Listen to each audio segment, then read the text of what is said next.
আজকে আমাদের first session ছিল ভিয়েতনামে। প্র্যাকটিসটা অনেক ইন্টেন্সিটি ছিল। To be prepared, absolutely prepared for the match.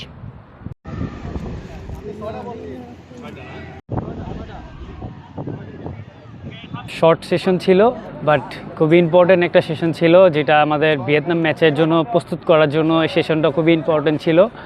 R overall আমাদের এখন বর্তমানে একটা লং একটা জার্নি শেষে এখন রিকভারির সাথে সাথে আমরা ভিয়েতনামের সাথে কিভাবে ম্যাচ খেলবো ওই টেকনিক্যাল জিনিসগুলো নিয়ে আমাদের কোচ কাজ করেছে। সো আশা করি আমাদের আরও কয়েকটা সেশন আমরা এখানে পাবো ভিয়েতনাম ম্যাচের আগে। সো হোপফুলি আশা করি আমরা ওদের সাথে আমাদের চেষ্টা করব আমাদের লেভেল বেস্টটা দিয়ে একটা ভালো কিছু করার জন্য, যেটা আমাদের সিঙ্গাপুর ম্যাচের জন্য ভালো কিছু হবে।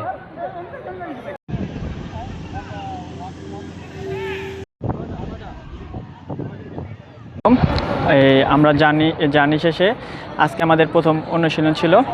অনুশীলনটা শর্ট ছিল বাট আমাদের প্র্যাকটিসটা অনেক ইন্টেন্সিটি ছিল। গতকাল আমরা রেস্ট করেছি, সবাই অনেক টায়ার্ড ছিল, বিশ্রামেও ছিল। আজকে আমাদের প্রথম অনুশীলন করছি, মাঠে এসে প্র্যাকটিসটা ভালো লাগতেছে ওয়েদারের সাথে।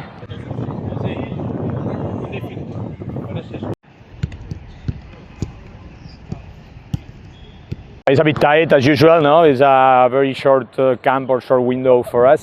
We just got the chance to train 2 days only in Dhaka, and now it's gonna be three and a half training sessions before the match. But many of the concepts a continuity of what we have been doing for a long time already. So just some adjustments that definitely I think we should have enough time to be prepared, absolutely prepared for the match.